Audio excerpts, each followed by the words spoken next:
did you and Mrs. Devine end up collaborating for the global problem-solving class?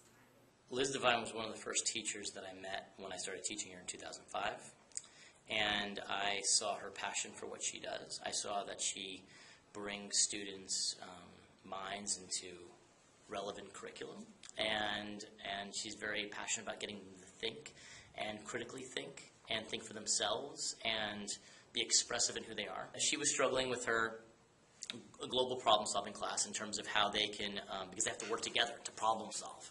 So how do you do that when you have all this diverse students from all these different backgrounds, from all these different economic backgrounds, from all these different social groups? Several years ago, I do a lot of ensemble building exercises in the theater, in my theater classes, professionally. I used to do some training for corporations and with using ensemble building as well. And that's why I call it more like trust exercises, but it's really in terms of listening and communicating and creating a community with another person in order to achieve a certain goal. And that takes a lot of trust, and it takes working as an ensemble, working as a group. And I've done it, I believe, 2 different years now. For 2 days, I come in and do some theater games, as a workshop for their 40-minute classes. How do you build relationships in a group so that that group can solve problems? The big key factors are trust, respect, and safety. So if I trust you, and I know that you have my back, and I understand who you are and how you approach different things, I will respect you. If I respect you and I trust you, then I feel safe in taking a risk, and I feel safe in giving my voice.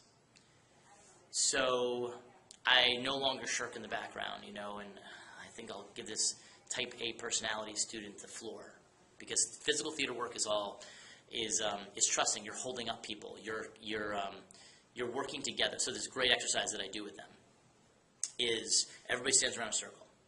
One person is in the center, and they close their eyes. And the idea is that they can do whatever they want, and they'll be supported by the group. So let's say, as their eyes are shut, they'll raise their left hand. Somebody from the group, so the whole class is around in a circle.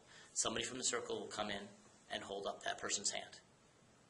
And the elbow's kind of starting to drift here. Somebody will come in and support the elbow. And then they maybe bring their other hand up, and then they lift up their hand, and then they lift up their foot. Somebody's right there. So that person has no fear. And then what ends up happening is that person is lifted up into, up in the air by everyone. And they can even stand. They can start walking. And they're walking all around the room. We've actually done it in this room, actually. And so they're walking around the room, supported by everyone. So the concept is that everybody in that group is supporting that one person. That one person is being supported by everyone. So then when they're working, and they can trust, because what happened was nobody let that person fall. That person had their eyes shut. They were completely vulnerable. They were completely at the mercy of everyone else. It's because it's your job to support that person.